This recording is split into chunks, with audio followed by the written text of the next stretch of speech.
койдук. 50 адам.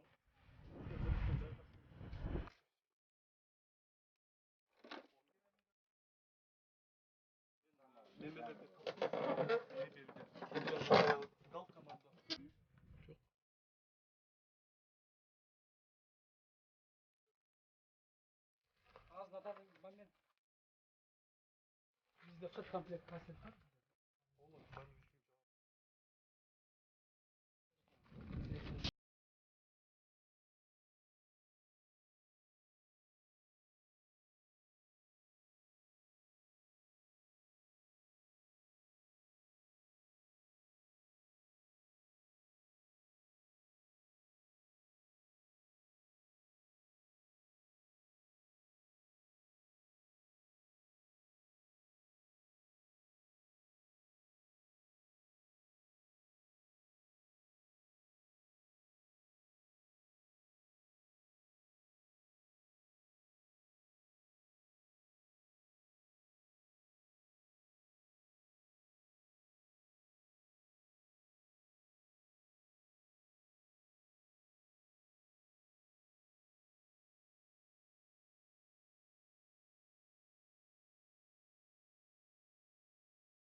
Июль айында Кургактагы аскерлеринде Сарыташ аймагында окуу машыгуу болуп өтөт. Мына ошол окуу машыгуунун даярдыктары кандай жүрүп жатат, кандай уюштурулган максатында мен тала чыгуусу менен келип, ошол даярдыктар менен аскер бөлүктүн даярдыктары менен жана башкармалыктардын даярдыгы, камсыздоонун баардык түрүндө кандай даярдыктар болуп атат келип таанышып көрүп кеттим.